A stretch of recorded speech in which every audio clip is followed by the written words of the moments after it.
Цел свет очекува Пентагон да го објави својот извештај за неидентификуваните летечки објекти.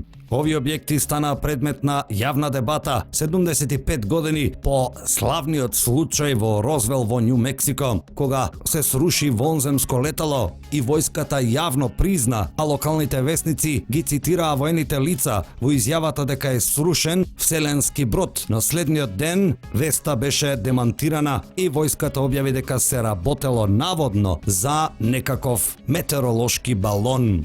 Пентагон најави дека наскоро ќе објави извештај за активностите на програмата за напредна идентификација на заканите од воздух, што предизвика голем интерес кај јавноста. Изјавите на поранешниот шеф на програмата на американската војска за проучување на НЛО феноменот ATIP, Луис Елизондо, придонесоа за тоа. Ние сме прилично сигурни дека се занимаваме со технологија што е неколку генерации пред онаа што ја сметаме за технологија од следната генерација, рече одамна Лу Елизондо.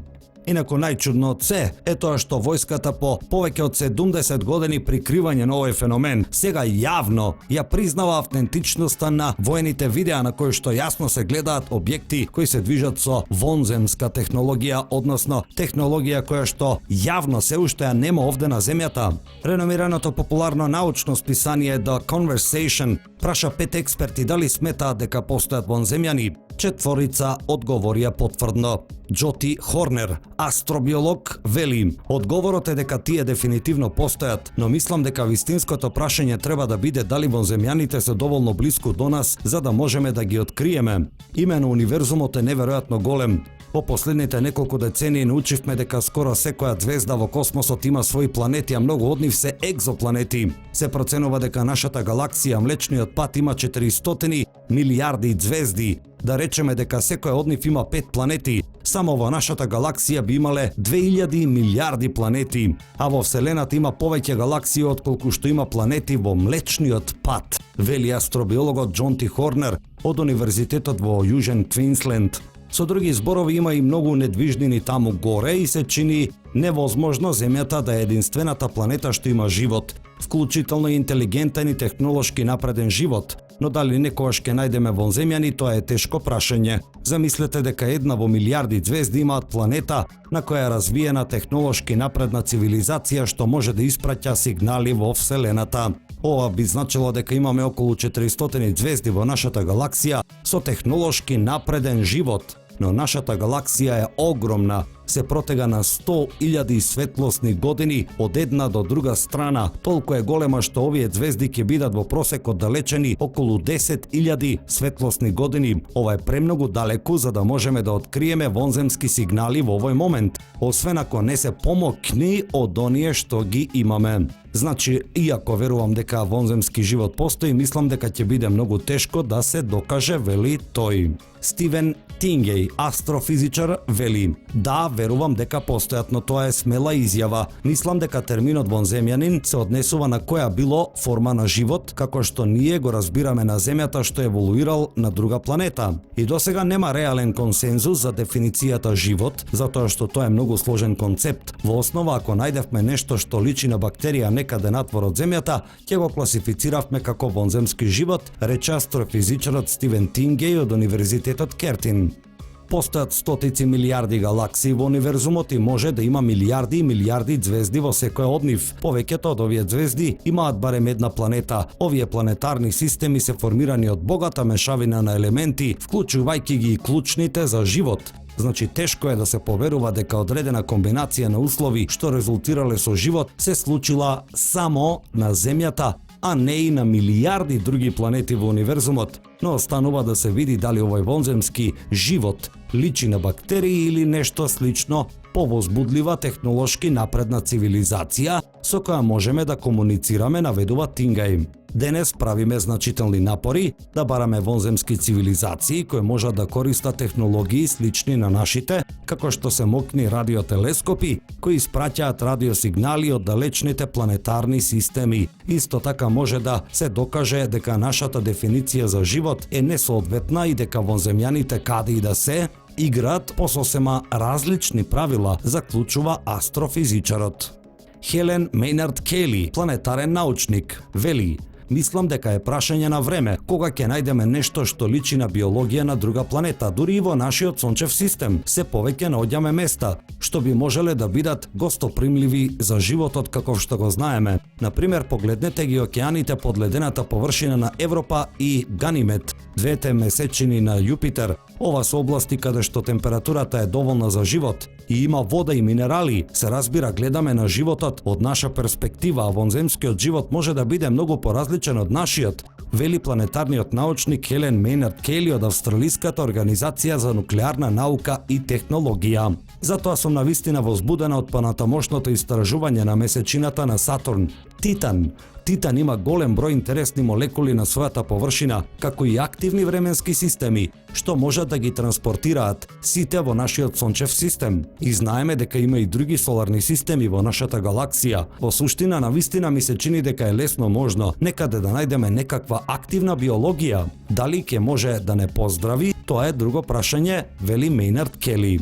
Ребека Ален, експерт за вселенска технологија, вели: да, мислам дека вонземјани постојат, но тие веројатно не личат на нас. Имено се проценува дека има само повеќе од 100 милиарди планети само во нашата галаксија, со околу 6 милиарди потенцијално слични на Земјата. Значи, скоро е сигурно дека има живот на друга планета, меѓутоа, кога ќе го слушнете зборот вонземјанин, обично мислиме на хуманоидниот облик на живот, но дури и на Земјата најзастапениот облик на живот е многу постар, помал и поотпорен. Се разбира, зборувам за микроорганизмите. Овие организми им пркосот на научните принципи преживуваат на невозможни места. Би се обложила дека вонземски живот постои во форма на овие екстремофили, вели експертот за вселенска технологија Ребека Ален од Технолошкиот универзитет во Свинбурн. Што мислам за понапредна вонземска цивилизација? Универзумот е огромен и засега не ни е лесно да најдеме други светови, а не па да идентификуваме кои наликуваат на Земјата. Дополнително треба да размислиме дека на животот на нашата планета му требаа милиарди години за да напредува, така што има малку шанси да најдеме сличен вид. Секако надежта умира последна, заклучи Ален. Гледате колку научниците во последните години се чувствуваат послободни да потврдуваат дека има вонземски живот, па макар и да тврдат дека тоа е можеби некаква микробиолошка форма. Пред неколку децении ваквите тврдења на било кој научник ќе значеа крај на неговата академска кариера. Но, иако научниците се релевантни личности кои треба да ги прашуваме за овие работи, сепак дали тие ги имаат сите информации, ги имаат од своја гледна точка, а од реална, оние класифицирани информации кои што ги имаат само високите воени представници, тие кажуваат нешто друго. Доскорешниот директор за национална безбедност на Соединетите Американски држави, Џон Редклиф, вели: овие летала не се ниту кинески, ниту руски. You know, a lot of people say, well, maybe it's Russia or China. But some of the things that have been publicly talked about, we know for a fact from the intelligence community, we have high confidence that things like transmedium properties and hypersonic speed, meaning vehicles that go at 5 times the speed of sound, or Mach 5, Russia and China clearly didn't have those in 2004 when some of these things were cited and recorded. And so we need to get explanations for them. And, you know, again, if someone is bigger, faster, or stronger out there, we need to know about it. And so we need to have a discussion where our sailors, our airmen, and our soldiers can talk about it and report it so that we have that information so we can figure out what it is to protect America. Многу луѓе велат дека тоа се може би летала на Русија или Кина. Ние во разузнавачката фела со голема сигурност знаеме дека е факт дека работи како трансмедијално патување, тоа е патување во вода, воздух и вселена со иста леснотија, хиперсонични брзини, што се летала кои што може да се движат со брзина поголема од 5 пати од брзината на звукот. Русија и Кина очигледно ги немала овие технологии во 2004 година кога некои од овие летала беа видени и снимени од војската. Така да мора да имаме објаснување за нив. Ако некој е побрз и посилен од нас, мора да знаеме и мора да имаме дискусија во која нашите морнари, воздухопловци и војници ќе може да зборуваат за ова, да ги пријавуваат со цел да ги имаме сите информации за да разбереме што се и да можеме да ја заштитиме Америка, вели доскорешниот директор за национална безбедност на Соединетите Американски држави, чија канцеларија секој ден му дава брифинг на председателот на САД. Тоа е господинот Џон Редклиф. И не е единствен од политичарите, а и политичарите не се само минати, туку и сегашни, како сенаторот Мартин Хајнрих, кој во своите скорешни интервјуа вели дека ова треба да се истражува многу поотворено отколку што досега се правело, но и актуелниот конгресмен Тим Бурчет кој вели I think that's ridiculous. If the Russians had UFO technology, I mean, they would own us right now. They used to say that. I've heard people talk about how the Nazis had it in the Second World War. But if they did, they would have won. That is ridiculous.